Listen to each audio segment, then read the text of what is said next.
Hey guys, we're talking about perfect square trinomial. So this is a special case trinomial.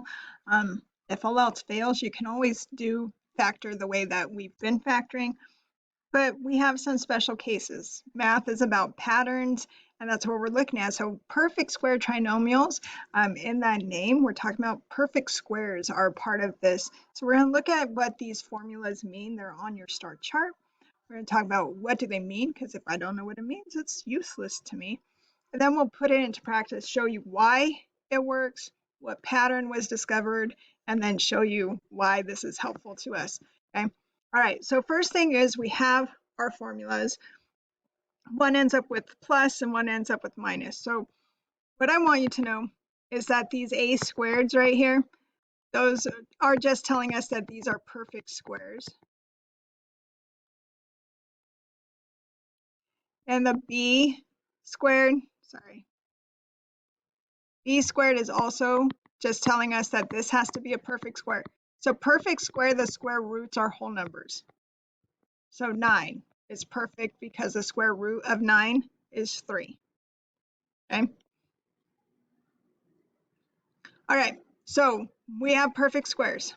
Notice it's a perfect square sandwich, right? Perfect square at the beginning, perfect square at the end. Okay, so patterns, patterns, patterns. This a that ends up here is going to be the square root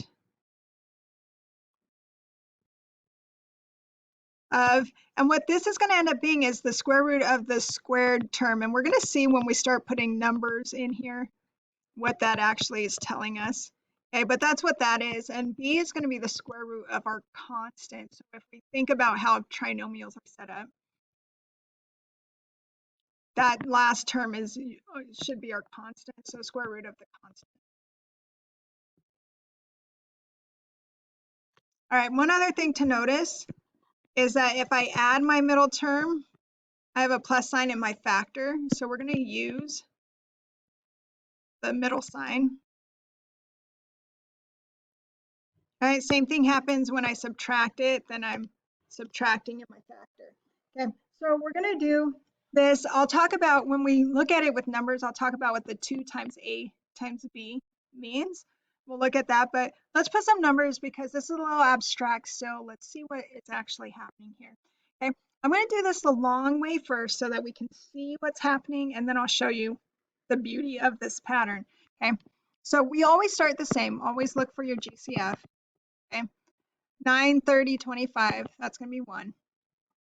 All right, so I'm going to create my product sum by multiplying the squared term times the constant.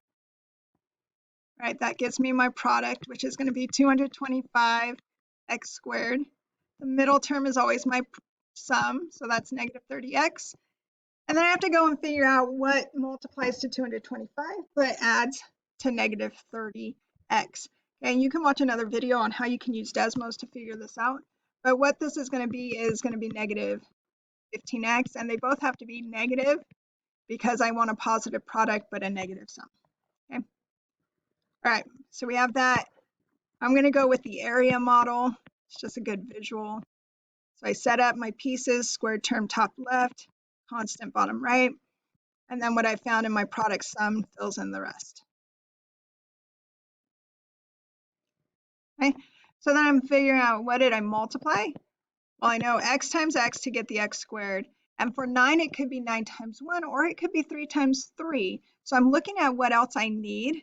And I see those 15s, and I'm like, well, 9 times a fraction would be 15, but I'm trying to avoid that if I can. So I'm going to go with the 3. 3x times negative 5 gets me negative 15x. 3x times negative 5 gets me negative 15x. Okay, and then negative 5 times negative 5 is positive 25. Everything works out. So my factors are 3x minus 5 times 3x minus 5. And what do you know? Those are the same factor, right? And when we multiply a number times itself, we can rewrite that as a squared term, right? So that's what we're going to do. And this is the pattern. So I want you to see this. This 3x is the square root of 9x squared, so the square root of our squared term. 5 is the square root of 25, the square root of our constant. And then that negative is the sign of the middle term because we subtracted. That's the pattern. And somebody figured out when we have this perfect square that it works every single time. And they were like, well, sweet. That means if this pattern works every single time, I might not have to do all this long work because I know the pattern. So let's go and look at how we use this pattern to benefit us. Okay, so our example 1, x squared plus 6x plus 9. So first, always look for greatest common factor. Do I need to pull anything out? This is 1 because I know that's 1 right there. Okay, I'm going to look at the first term and the last term because we're looking for that perfect square sandwich, right? So I know that this is going to be 1x times 1x. That's a square, perfect square. 9 is 3 times 3. That's a perfect square. And then this middle term, we said it was 2 times a times b. What that means is it should be 2 times 1 is a, and then times 3, and that gets me 6, so everything's working out pretty good. All right, since this is a perfect square trinomial, I take a, middle sign, b. So this is going to be x plus 3 squared. There's my factors. Okay, that's the beauty of this pattern. And just to reinforce, this is the square root of x squared. 3 is the square root of 9. And that plus is the sign of my middle term. And this pattern works over and over and over again, only for perfect square trinomials though. So don't get too excited that you can do this with any trinomial. We're recognizing a pattern here. Okay, so again, number 2, GCF. So 9, 42, and 49 is 1. All right, so I'm going to look perfect squares. 9x squared is perfect. 49 is perfect. This is 3x times 3x. This is 7 times 7. And then I just check the middle 2 times, and I could even throw in the 3x times 7. That's 21x times 2 is 42x. Sweet. Okay, so here we go. I'm going to use a is 3x, middle term, sign, and then b is 7, and I square it because it would be 3x plus 7 times 3x plus 7. And so I have to put that square, otherwise it's not the same thing. All right, pretty sweet, right? Patterns, patterns. Math is awesome because of patterns. All right, let's do it again. GCF, 25x squared minus 40x plus 16. GCF, I'm looking at that 25 and 16, and I know it's 1, okay? All right, so we look, 25x squared could be 5x times 5x. That's perfect. 16 is 4 times 4. And then just checking that middle term, 2 times a is 5x times b is 4. So 20 times 2 gets me the 40x. So that's what I wanted.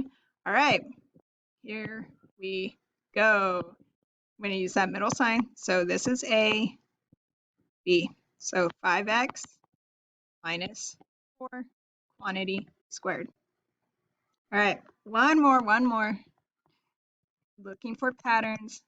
Remember, this only works if it's a perfect square trinomial, not any other square. Perfect squares only. All right, so right now I'm like, wait, 3 and 48 aren't perfect squares. Let's look for a greatest common factor. I know all 3 of these can be divided by 3. So I'm going to pull 3 out. I have x squared minus 8x plus 16.